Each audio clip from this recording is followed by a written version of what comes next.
For the most updated version of the Glyphs RPG blueprint, tokens, accessories and resources, please visit www.glyphsrpg.com. Also visit 2ddice.com for our internationally popular D20 RPG coins and our other masterful coin works. Hi, it's Charlie again, and we're going to very quickly get into the 24th chapter of the blueprint, which deals with traps. So now that you've had a very methodically detailed run through of how we deal with entities in the glyph system, you're going to see some similarities with traps, but it's a lot simpler, a lot quicker pace here, because of course you will be creating your own that make the most sense for your campaign setting and for the immediate setting that the characters are going to be going through. So me personally, I think it's a good idea to create the traps that the best complement, I guess you could say, the particular room or area that they're traveling in, as opposed to just creating just a random mechanical contraption. Make it complement the setting and make it have a real purpose, so that way you're not, as predictable as some players might expect. Okay, so let's skim through here and let's talk about how we look at traps and how we create them and how we deal with them. Okay, so page 421, we're going to look at the different components that we recognize for traps, and we're going to be talking about here on how we traps are triggered. Okay, so you may have seen some of these in other systems, something similar to it. Well, I tried to take the very best and the most simple approach to traps by looking at them as a set of components, really. So let's look over here. I'm going to skim through this part quickly, but I do want to read over it. I think it's important because that's going to carry a lot of weight throughout the chapter. So 421, trap components. Okay, so the way I see it, all traps, they're going to contain 10 of the following elements here. Okay, that's what composes them. So triggers, identifiers, complexity, arm, diffuse, effects, range, deployment, speed, and LHP. So what do we talk? Let's talk about that here for a second. Okay, what do we mean by that? Okay, so with triggers, number one, basically it's just a component that activates a trap when a specific condition is met. That's all it is. Okay, identifiers. Okay, so a special trait that allows a trap to be spotted and recognized versus just a random object. Okay, something that stands out about it, right? Okay, complexity. So the level of complexity and components involved in actually creating the trap. Okay, so those of you who are going to be building traps. Okay, arm. Okay, so that has to do with the knowledge of deploying and safely arming the trap without blowing yourself up, right? Okay, diffuse. So the experience and attention to detail needed to safely deactivate the trap. So the bomb squad people, right? It's essentially what that refers to. Okay, effects. So the end result that's inflicted on the target. Okay, what is it designed to do? To kill, to maim, to blind somebody, to snitch on somebody's presence? I don't know. That's up to you to decide. Okay. Range. Okay, so just like with weapons, okay, a trap is only effective, within a certain distance or a radius in a lot of cases. Okay. Deployment. Okay, number 8. So the intricacy of the processes involved of actually deploying and concealing the trap. So not only do you want to set it up, you want to position it into place, and you want to make sure, in most cases, I would think, is concealed from any travelers. So that's what I factored in to the deployment process. Okay, number 9, speed. So the rate of speed at which the trap executes its function. Now, speed is important. Let me show you here. So if a trap is triggered, and we'll talk about that here shortly, you want to factor in the speed score if a character decides to evade it. So your traps, would be randomized, plus the speed attempt versus your character's evasion figures. And we'll look at that here shortly, but just want to point that out here. Number 9. Number 10, if you want to track LHP or AHP for the trap, you can do that if you feel it's important. Okay, then that simply means the amount of LHP the trap or the component has, if applicable. Okay.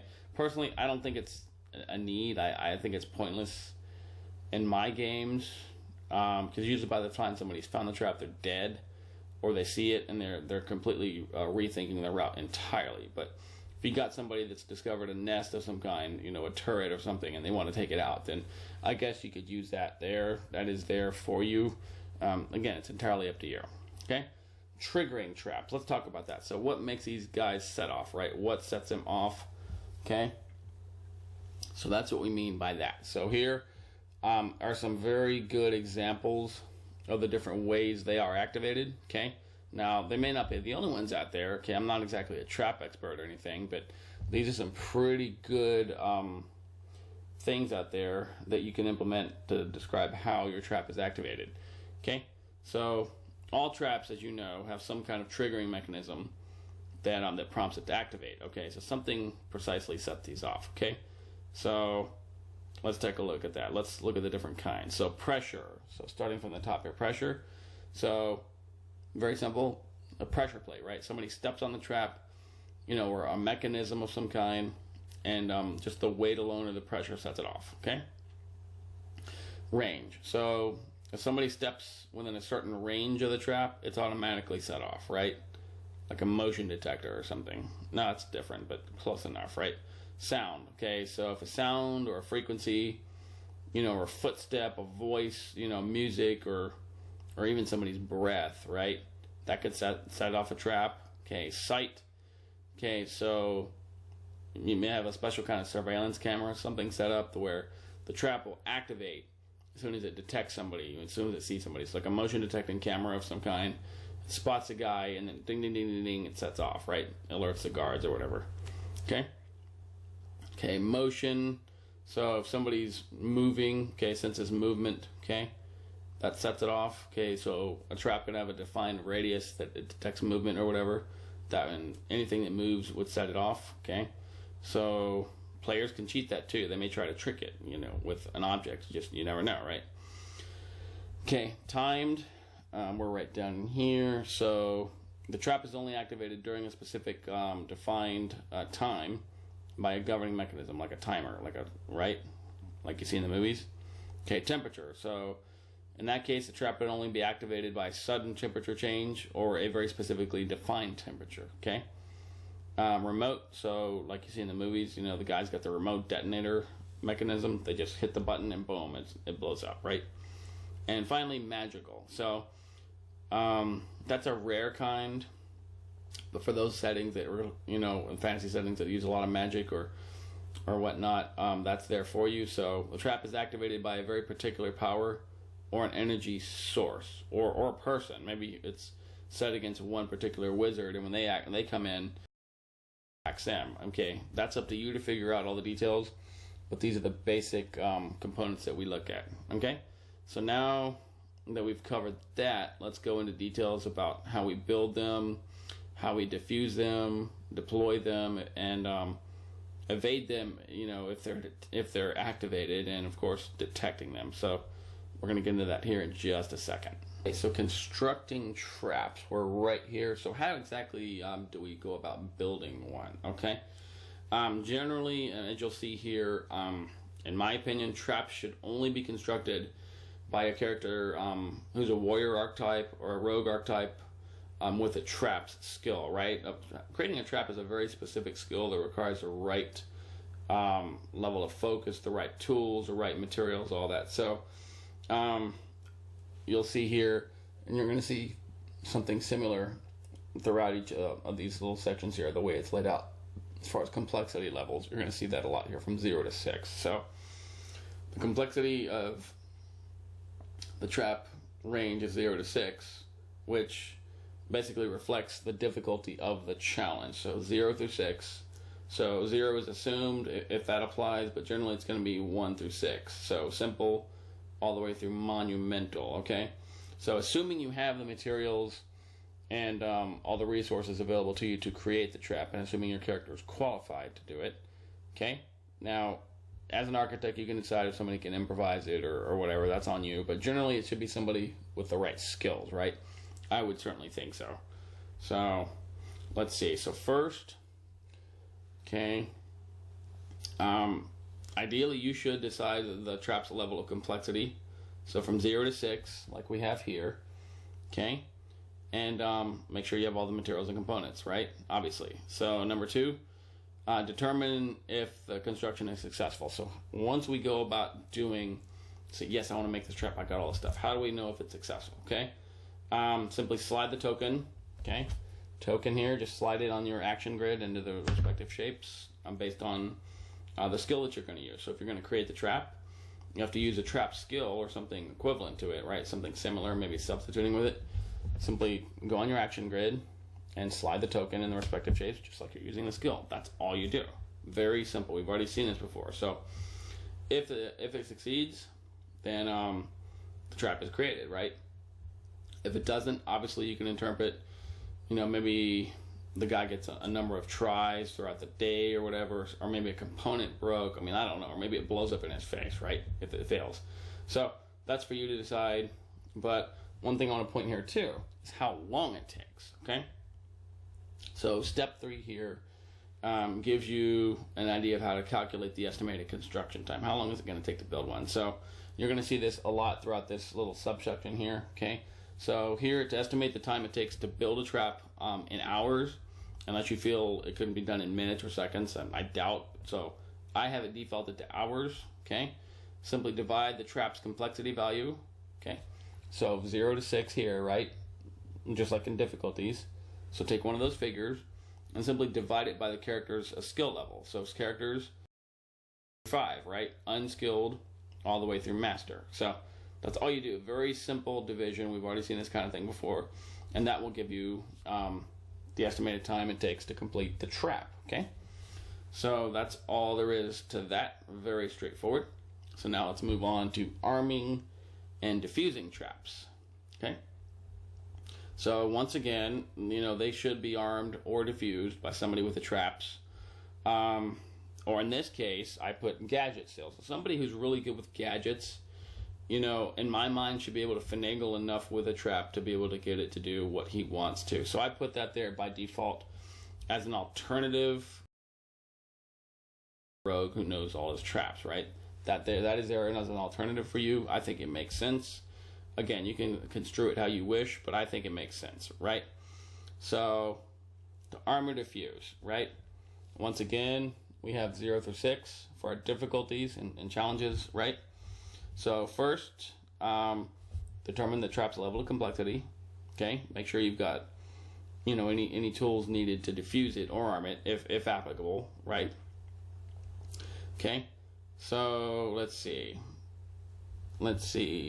Then, obviously, step 2, make sure the activation or deactivation succeeds. Okay, so the guy's cutting the hot wires on, the timer's ticking. He's got to slip the wires real quick, right? Like we all see in many movies, I guess. So slide the token in the appropriate shape on the action grid, just like we did here. Same thing. So you're going to be using the trap skill or the gadget skill or something equivalent to it, depending on your character and setting, to just slide the token in, just like we did. You're going to use a skill to arm or diffuse the trap. That's all there is. It's a regular skill check, just like we're doing here, just like we're doing throughout the game. Okay? Very simple. Okay? And once again, we're going to be using a little calculation here to or diffuse a trap. Okay? So the diffusing part especially can be very important, because if you got a timer ticking here and the guy doesn't disarm it in time, guess what? Kaboom! Everybody goes bye-bye, right?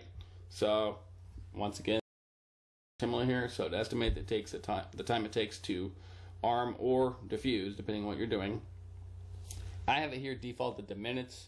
Again, based on your context, it could be hours or seconds. That's up to you, right? But I have it defaulted to minutes. Okay, simply divide the trap's complexity value, so 0 through 6, like we see here, okay, by the character's skill value, 0 through 5. It's very simple. So got that covered. Now let's move down to deploying traps. So deploying, what do we mean by that?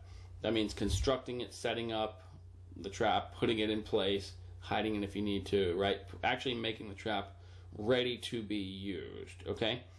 So deploying the trap. So again, I think in my mind the environment plays a pretty good factor on how effective it is. If somebody can just spot the trap a mile away, and it's obvious, it's a pretty stupid thing to do. It's ineffective, right? So I think that has to do a lot with deploying it. You know, not only setting it up, but putting it in the right place and making it hard to see. So all those things are factored in. So how do we deploy a trap? Okay, I'll stop yakking as much as I do. So here, trap deployment value, just like we do in the other things, same thing. So 0 through 6. Okay, right there for you to see. Step 2, determine if deployment is successful. So once again, simply slide the token on the action grid using a skill check, gadgets or something equivalent. I mean, traps and gadgets is in the book, but obviously something equivalent. So just a skill check with the action grid. Okay, your difficulties are right there based on the complexities. And that's it.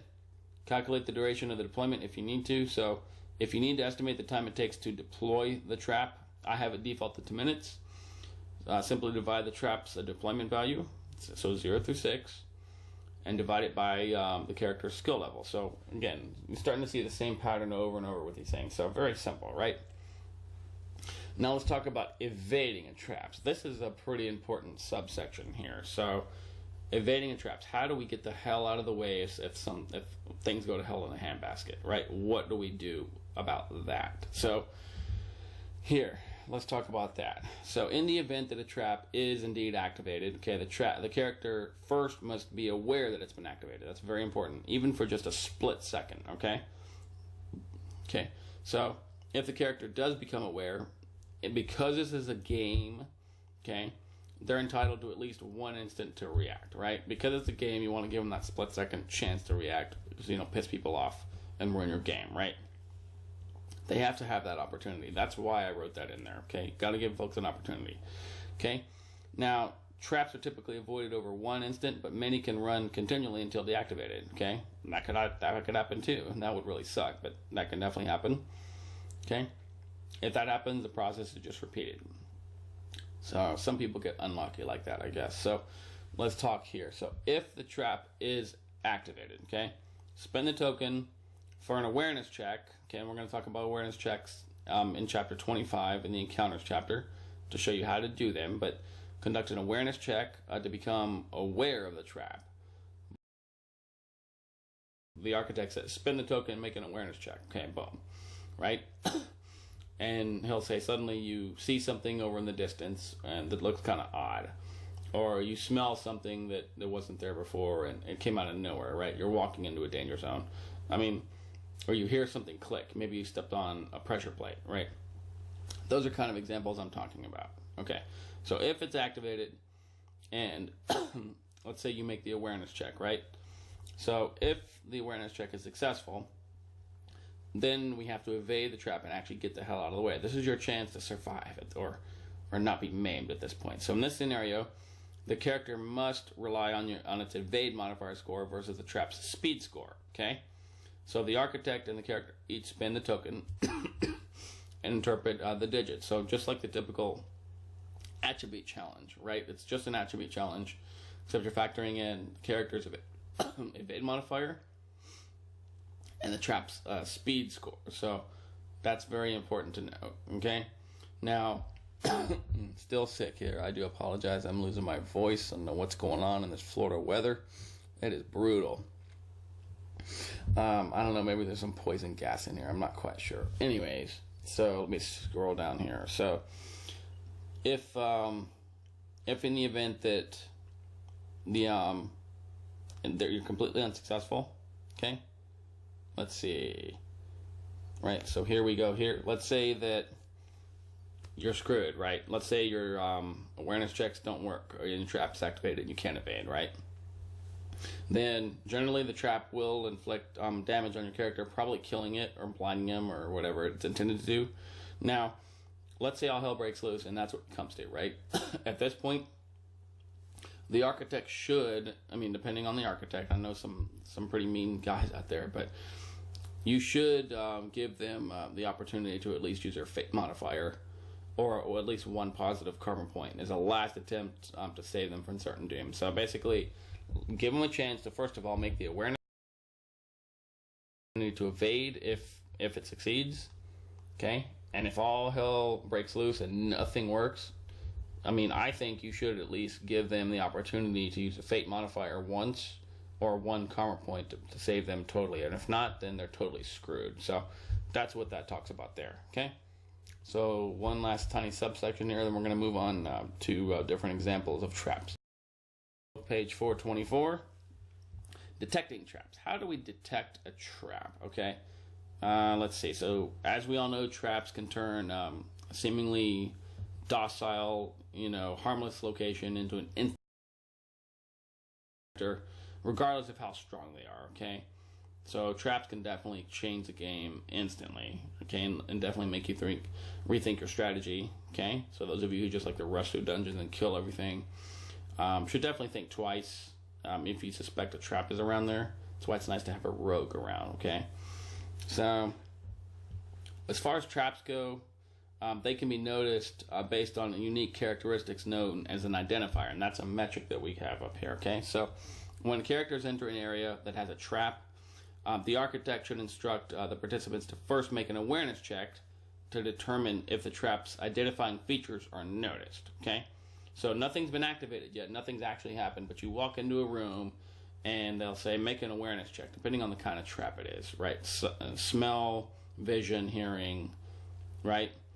So they'll call for you to make an awareness check. And let's see. So regardless of whether or not they actually recognize it as a potential threat, you want to make the awareness check. So when it comes to identifying traps, any trap with an identifier value of 0, okay, can be identified by an awareness check, regardless whether or not the character possesses traps or gadgets. So what that says is, even though you're aware of it, you may not know what the hell you're looking at, because traps can be pretty complicated, and not everybody's going to know what they're looking at. So once somebody's aware of it and they're skilled in traps or gadgets or something comparable to that somebody will go, oh no, don't go any further, right? They'll pick up on it, they'll know it's a trap, okay? So just want to point that out there. So unless the trap is in plain sight, more intricate traps have sophisticated methods of concealment only noticeable by those with traps or gadgets, right? Makes perfect sense. So a 0 is pretty damn obvious to everybody. Something's going down with as far as identifiers. But the higher the numbers go, the higher they are to identify, the more weird and complicated they are, and maybe seemingly harmless, right? Or camouflaged. Okay? So that's up to you how to determine that. Okay? So if that's the case, the character is in proximity of the trap, the character must attempt to use their traps or gadget skills in order to safely detect the trap. That's all that's trying to say. So identifier values, just like everything else up here, have a 0 through 6. So assumed all the way through monumental as far as difficulties goes. Let's take a quick overview of the different trap categories that I've come up with. And then we're going to briefly look at how we randomize things. So let's scroll down here, page 426. We have 9 different categories that I recognize. I mean, you can come up with more. Obviously, this is not set in stone, but these are some nice default ways to look at traps. So we have destabilizers, desensitizers, and snares. Those are our three first default ones. So destabilizer, something that causes you to fall, lose your focus, right? So tripwires, things like that, right? Now here, if you'll notice, on the default trap section, you have different metrics here. So let's take a look at that. I'm not going to go through every one in the interest of time, but I just want you to see how this works. So description, okay? Here it gives you the trigger, the complexity, the diffuse value, range, the identifier, okay, arm, deploy, speed, and LHP. So all the metrics we've talked about are going to go to this example trap. So for a destabilizer, as an example, I just created a simple tripwire. So a thin and durable wire placed between 2 anchor points causes the targets to fall, right, or can detonate other traps. So these are the metrics that I came up with that. So it's triggered by pressure, so making contact with it. Complexity of 1, diffuse 1, so a very simple trap. Range M1, meaning you got to be right there in physical contact with it. The effect is minor fall damage. The identifier is 1, arm is 1, deploy is 1. So very simple trap, right? That's what that means. Speed is 0 because it doesn't move, obviously. LHP is 1, because I think that's good to track there. So they have to cut through it, take off one endpoint to kill it, I guess you could say. So each of these, like I said, are going to have descriptions and appropriate metrics for the description of the type, and then there's an example here of each trap. So next, let's talk about desensitizers. So those are not necessarily designed to cause physical damage, but desensitizers are more concerned about, impairing somebody's senses, right? Flashbangs, gases, things like that. So in this case here, I have a stink bomb as an example. Pretty self-explanatory what that does. Take a look at it yourself and the metrics there, okay, and so forth. So snares. Let me close this annoying window. Okay, so snares. Okay, so a snare is designed to deter a victim for capturing, hunting, to secure a perimeter, and to inflict a slow and agonizing damage, right? So you've seen those in the movies. A guy walks in the forest and a rope is suddenly, he steps into the middle of a rope noose and gets hauled up the tree, right? That's an example of a snare. Okay, so, or something maybe like razor wire or barbed wire, something that gets you tangled up, right? A net, something like that. So in this case, my example is razor wire. Okay, so in that example, targets suffer up to 1 marks damage, or number 1 marks damage, cleaving damage per instant. So anytime they move, they get cut up pretty bad, right? There's the metrics there, so forth. So next ones here, I'm not going to read all these, no time. So category surveillance, so alarms, cameras, all that stuff, right? More about alerting the character's presence to guards, recording information, things like that. Then let's talk about ambush here. So ambush, in my mind, is one of the most common traps that I can think of when people can associate with traps. So the guy steps on the plate and gets decapitated by pendulum, right? Or they step on, a pressure plate or whatever through the hallway, or they, set off a motion sensor and they get riddled with arrows from the wall, right? Ambush traps are designed to kill on sight, right?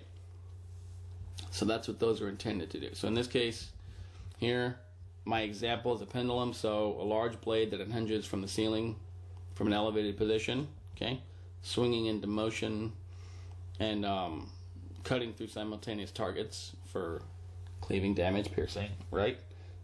And then there's the metrics there. Okay, turrets, same kind of thing, except those are ranged firearms, cannons, right? All that stuff. Okay, so there's a nest example there, there's mechanics and so forth, okay? You get the idea where I'm going. Finally, we have environmental, biochemical, and magical. So environmental, what is that? Okay, so the way I see it is that class of traps can exist naturally within a location, or they can be created using, by modifying the setting itself. So applications include instant destruction of a target, or simple entrapment and neutralization. So it's up to you how you do it. So my example from an environmental trap would be a lava pit, right? How do you make a lava pit? There's natural lava already there. You just gotta basically put a trapdoor or mask it somehow, right? If you've got the right elevation, obviously, if you're not touching it. So that's pretty much it for environmental. Again, there's an example here, the metrics and stuff. Biochemical. So those kind of hazards present a range of lethal or non-lethal conditions on targets and can be deployed in a controlled manner, okay, just like ambush traps. So I see different kind of gases, biochemical, poisons, gases in particular, right? Laughing gas, sleeping gas, things like that. That, what triggers it? Suddenly the room's filled with gas, right? Something triggers it and suddenly that's what happens. So everybody's asleep from purple laughing gas that comes out of the grating. In this example here, there's the metrics. Finally, magical. Okay, so magical traps, they evoke a magical effect, and they require the skill, at least by default. Again, it's up to you what you do, but by default, they require the skill of an uncanny archetype to construct or neutralize. So this is one example that I would say, besides traps or gadgets, you may have an uncanny archetype character who could create a trap from magic. So a magical trap, that may be the only exception I can think of to that. So, or to neutralize it for that matter. So think about that for your magic user type characters. Okay. Now, when they're triggered, the effects of a power are unleashed on a single target or party, right? So you could have somebody that sets up a trap that unleashes a magical power on somebody when it's triggered, and it only takes somebody with an as an uncanny archetype to be able to do anything about it. Basically, that's what that says there. Okay, so that's pretty much it for the different trap types. Now I'm going to talk very briefly about how we randomize traps. To randomizing traps is not nearly as intricate as a lot of the other stuff that we've seen in this system. And I think that's important to note because really it's up to you to determine all the details of the trap, because it's so sensitive on the environment and the particular application that you're using. I don't think it's practical to randomize too many details, so we're only going to focus on a couple key things here that are important if you do wish to randomize. Okay, so let's talk briefly here on how to do that. So step one, okay, trap variants. Let's look at that. So first, we need to determine the variant of trap that's going to be randomly generated. Okay, so for that, just simply spin the token and refer to your digits. Okay, that'll tell you if there's a list here. This is one of those times that I will be using a list in the interest of time, or alternatively, you could simply toss the token into the Omni grid for letter clues. Obviously, whatever letter clues jog your mind will be your result, but there are your options there. Okay, very simple. Step two, trap metrics. Let's talk about that for a second. That's a little awkward, okay? So for that, we need to determine the value for the trap metrics themselves. So spin the token into the Omni grid, okay, or other surface, okay, if you need that. Okay, it's up to you. And you're going to read the digits from 0 to 9. Now, check this out. This is what I mean here. So for this particular step, the metrics ranked from 0 to 6 that I'm looking at are complexity, diffuse, identifier, deploy, arm, speed, and LHP. So right there, those are the metrics that I'm talking about when I randomize traps. So here, you're going to use your digits, spin the token. Now you'll it tells you a range of digits equals a metric value. Okay, that is because in this system I only have a limited way to look at numbers because it's mostly symbol based. So with numbers, I have 0 through 9 or 1 through 10 with the digits, right?